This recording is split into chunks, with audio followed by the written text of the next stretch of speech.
또 우리 이 수요일 또 우리 하나님께서 예배하는 이곳에 계시고 우리에게 은혜 줄 것을 믿습니다. 우리 또 한번 같이 한번 서로 인사 나눠볼까요? 잘 되고 있습니다. 기대해야 됩니다. 잘 되고 있습니다. 기대해야 됩니다. 우리 하나님이 오늘도 우리 함께 하심을 믿습니다. 우리 날이 아직 많이 덥죠? 그래도 어제가 입추였다고 하더라고요. 입추. 아직은 느껴지지 않지만 또 좀 있으면은 춥다 하면서 또 이 더웠던 때를 또 그리워하는 그런 때가 올 것 같아요. 머지않아 오겠죠? 우리 항상 주님 안에서 우리의 이 시간들은 때가 있고 또 흘러간다. 이것을 기억하면서 우리 주님의 때가 또 가까우고 있음을 기억하면서 오늘 또 우리 함께 말씀을 통해 은혜 누릴 수 있기를 바랍니다. 이제 우리 계속 하이델베르크 요리문답의 내용을 함께 살펴보고 있습니다. 우리 하이델베르크 요리문답을 처음에 이제 시작하면서 세 부분으로 우리가 나누어 봤어요. 세 부분으로 나누었던 이유는 이제 처음에 이제 어떤 질문을 하이델베르크 문답에서 어떤 질문을 했냐면요. 살아서나 죽어서나 당신의 유일한 위로는 무엇입니까? 우리의 위로는 하나님이죠. 그러면 그 하나님 안에서 우리가 복된 인생을 살고 죽기 위해서 우리가 알아야 될 게 뭐냐라는 거를 이제 하이델베르크 문답 2번에서 이야기했고요. 그 다음에 거기에 대한 답을 세 가지를 했습니다. 세 가지가 뭐였냐면 첫 번째는 나의 죄와 비참함이 얼마나 크냐 이걸 알아야 된다 그랬죠. 그래서 하이델베르크 문답의 첫 번째 부분은 여기에 이제 대한 이야기를 했습니다. 우리의 죄와 죄로 인한 비참함에 대해서 이야기를 나누었고요. 그 다음에 이제 두 번째로 알아야 된다 얘기한 것은 우리의 모든 죄와 비참함 여기에서 우리가 어떻게 구원을 얻는가라고 하는 것을 알아야 된다라고 그랬어요. 그래서 하이델베르크 문답의 두 번째 부분 2부에서는 여기에 대한 우리가 어떻게 구원을 얻는지 거기에 대한 이야기를 나누었고요. 그 다음에 세 번째 부분은 세 번째 알아야 된다 얘기한 것은 그런 구원을 주신 하나님께 어떻게 감사를 드릴 것인가 이것을 알아야 된다라고 얘기를 했습니다. 그래서 우리 지금 이제 보고 있는 세 번째 부분은 바로 이 어떻게 하나님께 감사할 것이냐에 대해서 이야기를 했고요. 그 다음에 우리 이 감사를 어떻게 해야 되느냐 첫 번째는 하나님께 회개해야 된다라는 부분이죠. 회개한다라는 부분에 대해서 이제 어떤 것을 이야기했냐면 십계명. 회개한다는 건 내가 잘못한 것을 알아야 회개를 하죠. 그럼 내가 어떻게 살아야 되는데 어떻게 살지 못했구나. 그걸 알아야 되는데 그걸 알기 위한 방법이 뭐냐면 바로 십계명이라고 이야기를 한 것입니다. 그래서 우리가 십계명의 내용을 이제 쭉 살펴보았어요. 그리고 이제 그 다음에 또 한 가지 이제 일러주는 것은 뭐냐면 우리가 기도해야 된다라고 이야기를 합니다. 그래서 그 기도의 맥락에서 뒤에 이제 우리가 다루게 될 것은 뭐냐면 주기도문의 내용을 다루고 있습니다. 그러면 이제 그 십계명과 주기도문의 사이에 그런데 114번 질문하고 115번 질문이 끼어 있습니다. 오늘 우리가 이제 나눠드린 유인물에 보면 114번, 115번이 있죠. 자, 십계명이 앞에 쭉 나오고 그 다음에 주기도문이 나오는데 말하자면 이 114번, 115번 질문은 이 두 개를 연결해주는 연결고리라고도 할 수 있고 그 다음에 계명에서 기도로 넘어가는 하나의 전환점을 만들어주는 질문이다. 이렇게 할 수가 있겠습니다. 자, 보니까 오늘 질문이 이야기하는 게 114번 질문. 한번 제가 질문을 읽을 테니 여러분이 답을 읽어주세요. 자, 그런데 앞에 이제 우리가 십계명을 쭉 다루었어요. 그런데 하나님께 돌아온 사람이 이 계명들을 완전히 지킬 수 있습니까? 답을 한번 읽겠습니다. 아닙니다. 가장 거룩한 사람이라도 이 세상에 살 동안에는 이러한 순종을 겨우 시작했을 뿐입니다. 그러나 그들은 굳은 결심으로 하나님의 일부 계명만이 아니라 모든 계명에 따라 살기 시작합니다. 자, 여기 보니까 일단 질문이 앞에 우리가 십계명 쭉 우리가 살펴보았는데, 그러면 하나님께 돌아온 사람들은 이러한 계명들을 다 지킬 수 있습니까? 했더니 답이 뭐라 그래요? 아닙니다. 못 지켜요 라고 얘기를 하고 있습니다. 자, 왜 못 지키느냐? 가장 거룩한 사람이라도, 우리 사람들 가운데 그래도 가장 나은 사람조차도 어떠하냐? 하나님 앞에는 우리가 살아갈 동안에 겨우 순종을 이제 시작한 수준이다 라고 이렇게 이 얘기를 하고 있습니다. 성경에 나오는 아브라함이라 할지라도 어때요? 이제 순종을 시작한, 이제 뭐 이렇게 비유하자면 순종의 이제 걸음마 단계에, 아무리 아브라함이라 할지라도 그 정도에 불과하다. 다윗도 역시 그 정도에 불과하다. 그렇다면 우리들은 걸음마도 못하고 이제 걸음마하기 전에 아기들이 어떻게 해요? 기어다니죠. 우리는 이제 기어다니고 뒤집기 막 이런 거 하는 수준이다, 이렇게 이야기를 하고 있는 것이죠. 그렇다면 이 계명을 다 지킬 수 없다라는 것이죠. 그러나 그럼에도 불구하고 여기 114문의 그 뒷부분에 보면 어떻게 해요? 그들은 굳은 결심으로 하나님의 일부 계명, 내가 할 수 있는 거 일부만 하는 게 아니고요, 모든 계명에 따라 살기 이제 어떻게 돼요? 시작합니다. 시작. 세상 사람들은 시작도 못하는 거죠. 근데 우리는, 하나님 안에 있는 우리들은 그래도 나은 점이 뭐라는 거예요? 우리는 그래도 시작을 해서 이제 걸음마 막 하려고, 우리는 막 배밀이 하고 지금 뒤집게 하고, 그래서 막 걸음마 하려고 막 일어나려고 하는 그런 정도라도 우리는 되었습니다, 이야기를 하죠. 그러나 이제 우리 전체적으로 볼 때에는 우리가 이것을 완벽하게 지키는 것은 불가능하다.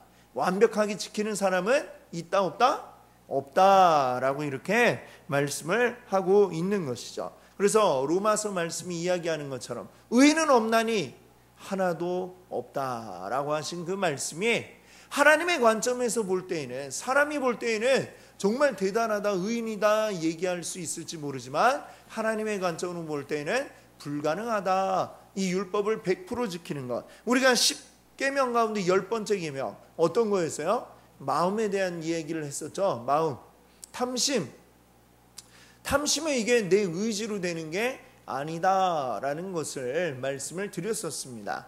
즉 아무리 의로운 사람이라 할지라도 마음에 드는 불현듯 불쑥불쑥 떠오르는 이상한 생각, 죄악된 생각, 이런 것들을 내 의지로 조절을 할 수가 없다라고 하는 것이고, 그러니 우리는 모두가 다 하나님 앞에 어찌할 수 없는 죄인이다라고 하는 것을 그 율법은 우리에게 깨닫게 해준다라는 것을 이야기했습니다. 자, 그러면 115번 질문 한번 보세요. 115번. 자, 이 세상에서는 아무도 십계명을 완전히 지킬 수 없는데, 아무도 못 지킬 텐데 하나님은 왜 그렇게 엄격히 십계명을 설교하게 하십니까? 그 이유가 뭘까요? 자, 답을 한번 같이 볼게요. 첫째, 평생 동안 우리의 죄악된 본성을 더욱더 알게 하고, 그리하여 사죄와 의로움을 더욱더 간절히 추구하도록 하기 위함입니다. 둘째, 이 세상의 삶을 마치고 목적지인 완전에 이를 때까지 하나님의 형상으로 더욱더 변화되기를 끊임없이 노력하고 하나님께 성령의 은혜를 구하기 위함입니다. 아멘. 자, 보니까 우리는, 사람은 아무도 이걸 완벽하게 지킬 수 없는데 그럼에도 불구하고 하나님이 이 십계명을 우리에게 주시고 이것들을 가르쳐 계속해서 이야기하도록 말씀하신 이유를 두 가지로 이야기하고 있습니다. 자, 첫 번째는 뭐예요?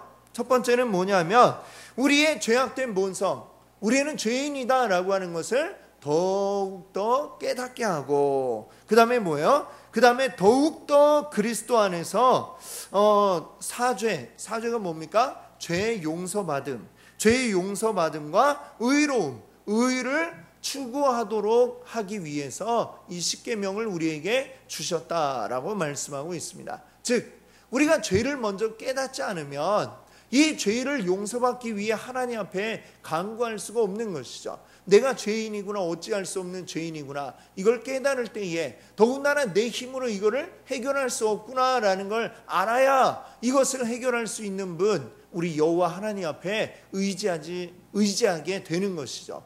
그래서 십계명은 바로 그러한 역할을 우리에게 하고 있다라는 것이죠. 그 다음에 두 번째는 이야기하는 것은 무엇입니까? 우리가 점점 더 하나님 형상으로 변화되기를 끊임없이 노력하게 하려고, 그리고 또 성령의 은혜를 구하게 하기 위해서 이렇게 십계명을 주셨다 말씀합니다. 성경이 우리 신약에 이야기하는 것처럼 우리가 그리스도의 장성한 분량에 이르기까지 자라나야 되는데, 자, 그것이 바로 뭐예요? 우리의 완전한 목적은 하나님의 형상을 완전히 회복하는 것이라고 할 수 있겠는데, 그렇게 되기 위해서 우리가 변화되어져 가야 되죠.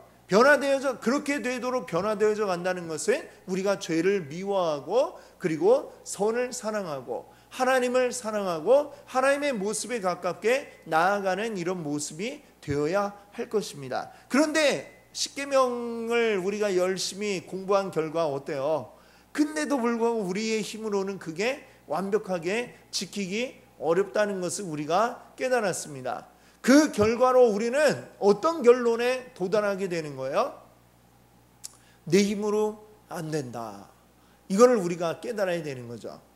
내 힘으로 안 된다고 포기하는 게 아니라 그 다음에 어떤 힘으로 우리가 이게 가능하다는 거예요? 하나님의 힘으로, 하나님의 능력으로 가능하다라는 걸 알게 됩니다. 그러니 그 다음에 우리는 어떻게 해요? 우리 이 둘째 답의 맨 마지막 부분에, 자, 위에는 끊임없이 노력하고, 안 된다고 포기하는 게 아니라 노력을 해야 돼요. 노력과 함께 더불어 맨 마지막 줄에 뭐라고 그랬죠? 하나님께 성령의 은혜를 구하기 위함입니다.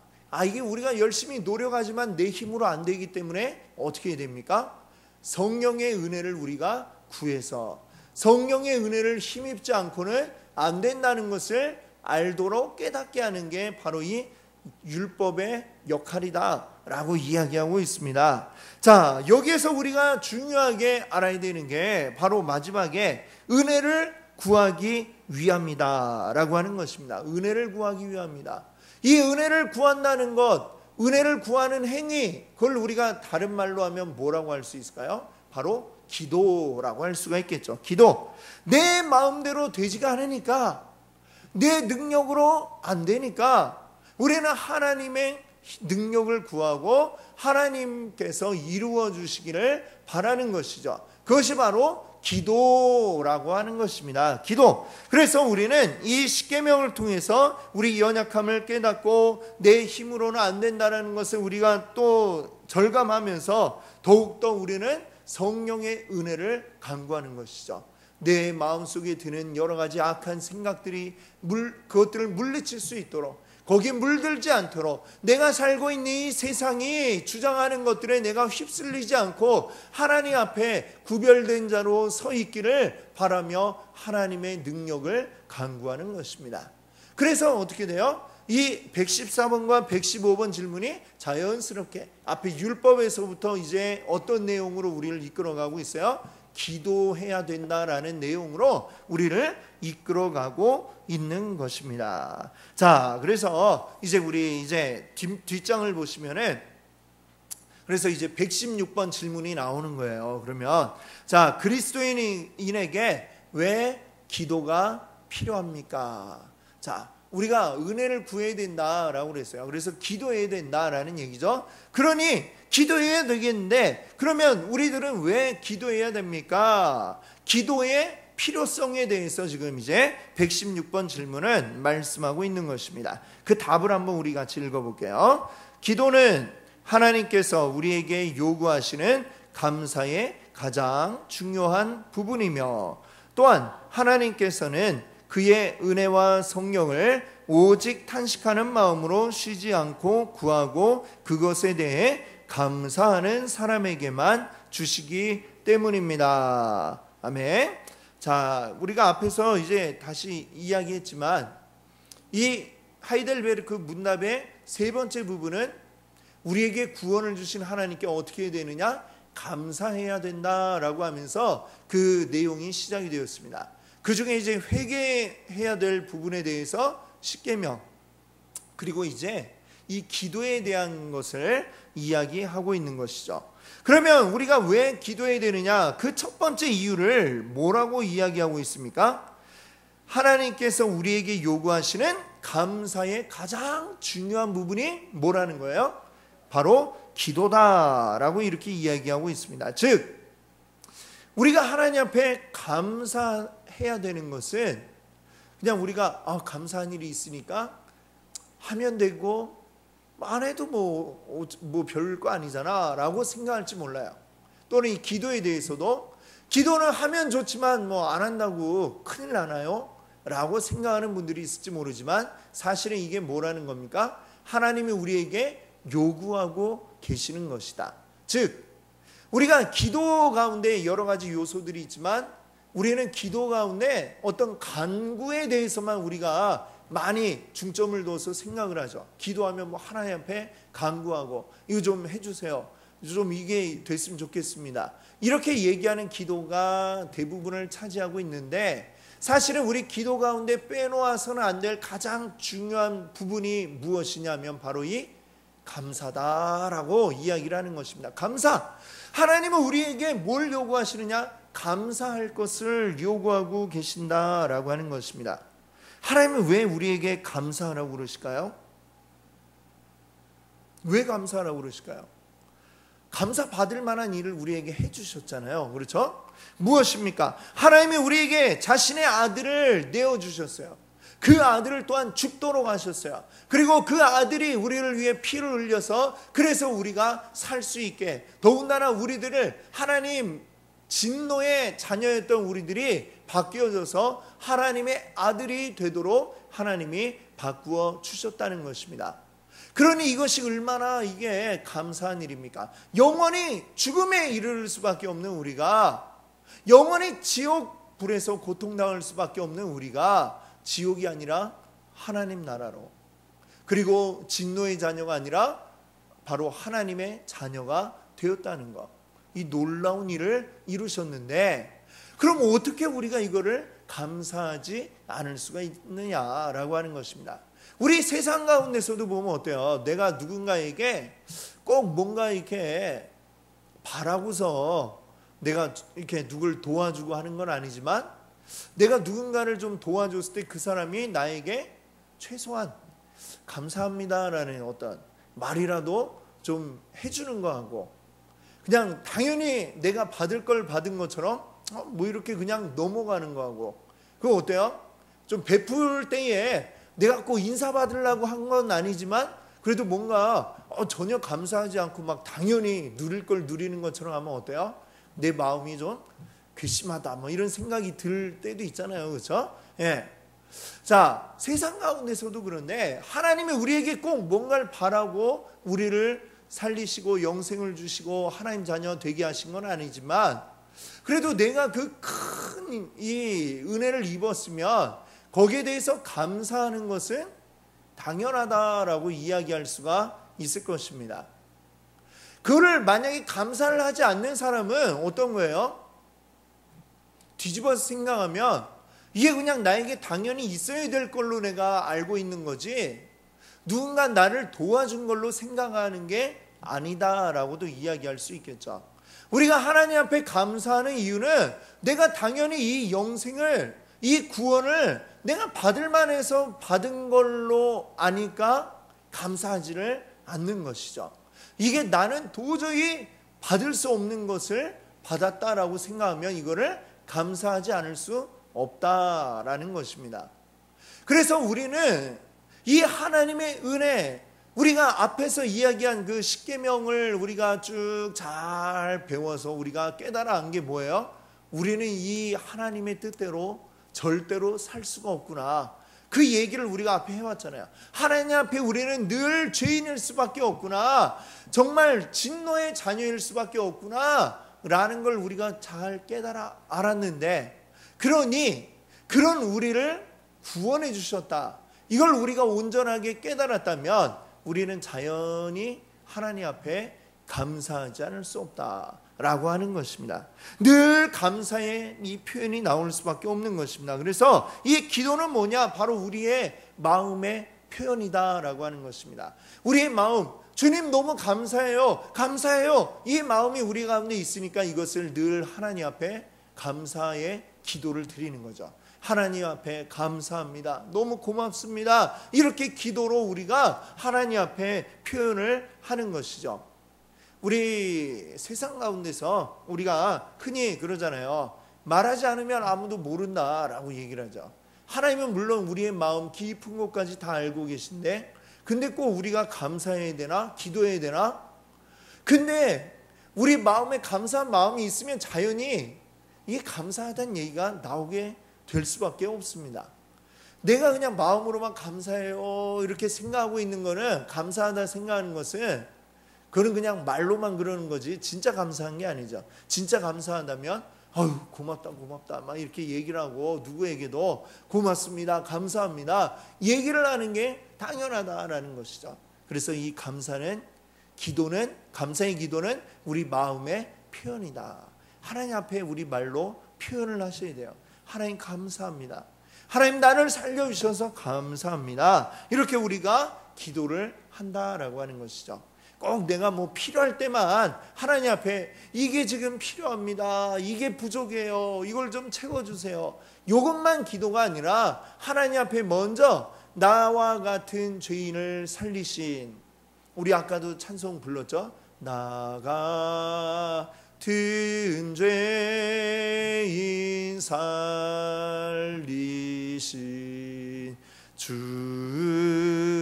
은혜 놀라워. 바로 이 은혜를 생각하면서 우리가 날마다 하나님 앞에 감사의 기도를 드려야 할 줄 믿습니다. 자, 이 116번에서 이제 또 두 번째 이야기하는 것은 우리에게 기도가 필요한 두 번째 이유, 그것은 이제 그 답의 세 번째 부분부터 얘기하는데요. 뭐라 그래요? 또한 하나님께서는 그의 은혜와 성령을 오직 단식하는 마음으로 쉬지 않고 구하고 그것에 감사하는 사람에게만 주십니다 라고 이야기하고 있습니다. 즉 하나님 앞에 간구하고 감사하는 사람에게만 하나님은 우리에게 은혜와 성령을 주신다라고 하는 것이죠. 은혜와 성령은 오직 어떤 사람만이요? 하나님 앞에 감사하는 사람만 받을 수 있습니다. 그 이유는 뭐예요?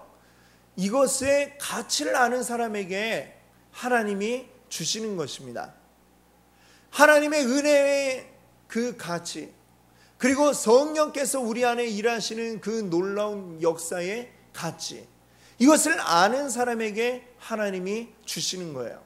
그걸 모르고 있는 사람에게는 아무리 와가지고 성령님이 일하셔도 그것을 모르는 사람에게는 그것이 아무 소용이 없다는 것입니다. 그래서 하나님은 늘 그 은혜를 구하고 사모하는 자들에게, 그것을 간구하는 자들에게 하나님이 이 기도를 통해 은혜를 내려주신다라고 하는 것을 여러분들 기억하시기 바랍니다. 바로 그 이유 때문에 우리는 기도를 해야만 한다라고 하는 것이죠. 자, 그럼 이제 오늘 마지막으로 117번 질문을 봅시다. 앞에서는 우리가 기도를 왜 해야 되느냐, 왜 해야 되느냐 여기에 대해서 얘기했다면, 이제 그러면 117번은 뭐냐면 어떻게 기도해야 되느냐에 대한 이야기를 하고 있습니다. 자, 답을 한번 들어볼까요? 우리가 어떻게 기도해야 되느냐. 자, 첫 번째, 두 번째, 세 번째가 나오는데요. 같이 한번 읽겠습니다. 첫째, 그의 말씀에서 자신을 계시하신 유일하신 참 하나님에게만 그가 우리에게 구하라고 명하신 모든 것을 마음을 다하여 기도합니다. 둘째, 우리 자신의 부족과 비참함을 똑바로 철저히 깨달아 그의 어미 앞에 겸손히 구합니다. 셋째, 비록 우리는 받을 자격이 없는 자들이지만 하나님께서 그의 말씀에서 약속하신 대로 우리 주 그리스도 때문에 우리의 기도를 분명히 들어주신다는 이 확실한 근거를 우리는 가지고 있습니다.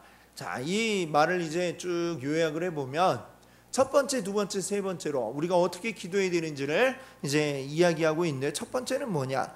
첫째의 그 마지막 부분에 보면 마음을 다하여 기도. 우리의 마음을 다하여서 기도해야 된다라고 하는 것이죠. 우리의 참된 기도는 어떤 기도일까요? 건성건성 이런 게 아니라 우리 마음을 다하여 하는 기도가 바로 참된 기도다라고 이야기를 합니다. 우리 시편을 보면 이 시편의 노래들이 사실은 이게 다 기도들이죠.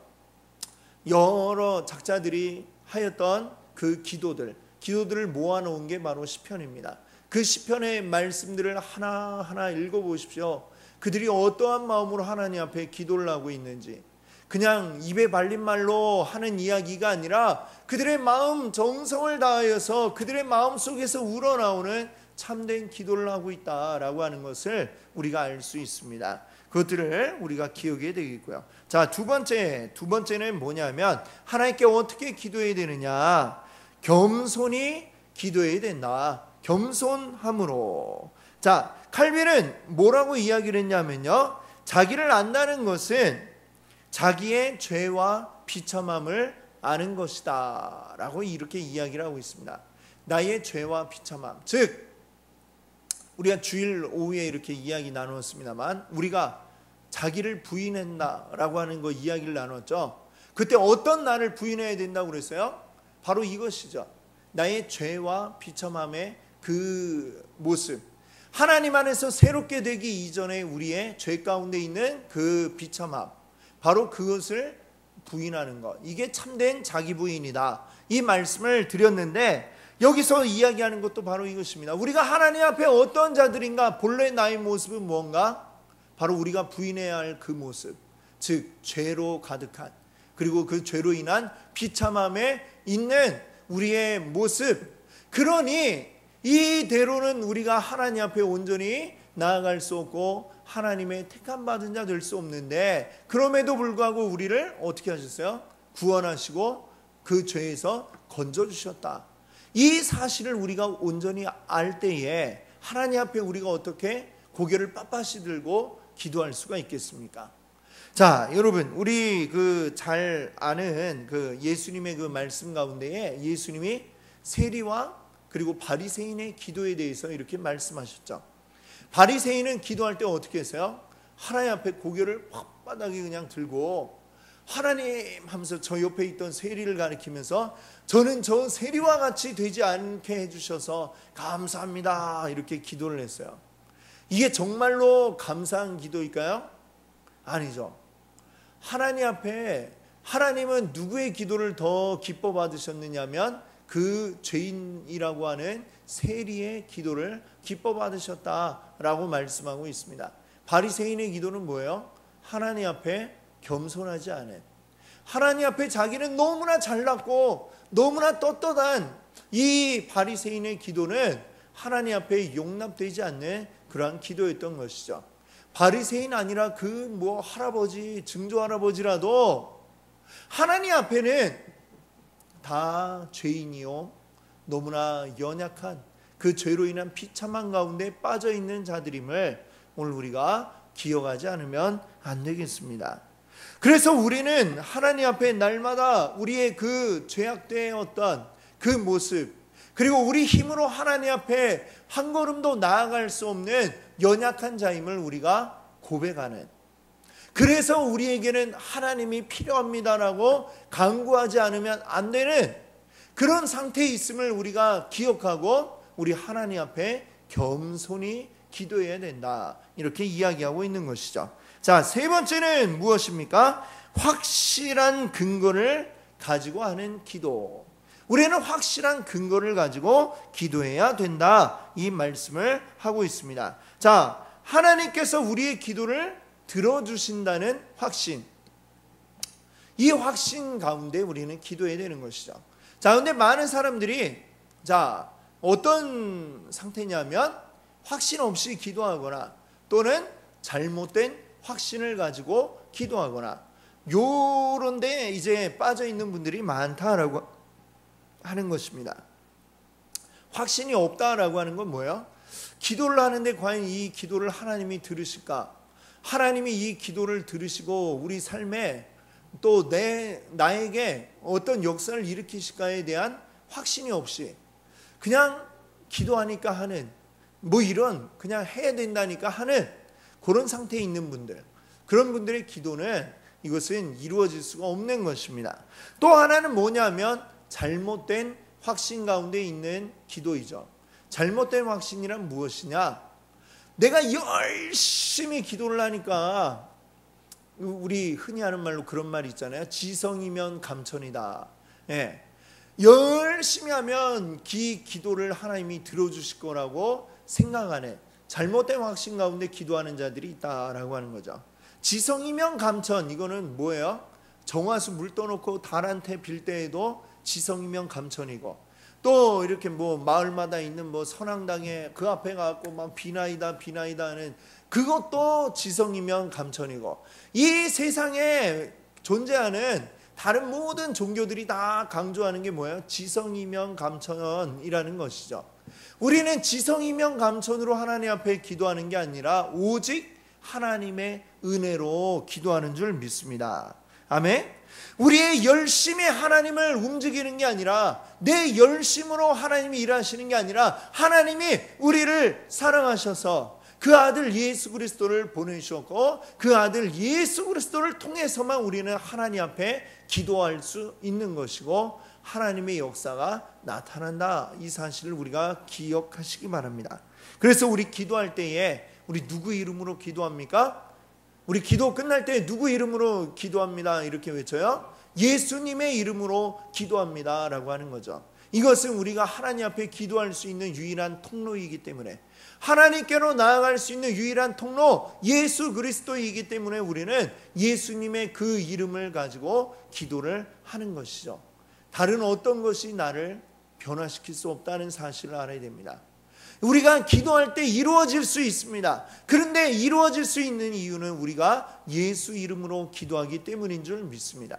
그 아들을 우리에게 주시니가 무엇을 더 아끼시리요 말씀하지 않습니까? 예수 그리스도라고 하는 하나뿐인 아들, 그분을 우리에게 주신 하나님께서 아들도 주셨는데 무엇을 더 아끼시겠는가? 그래서 우리는 그 아들 예수 그리스도의 이름으로 기도하고 나아가는 줄 믿습니다.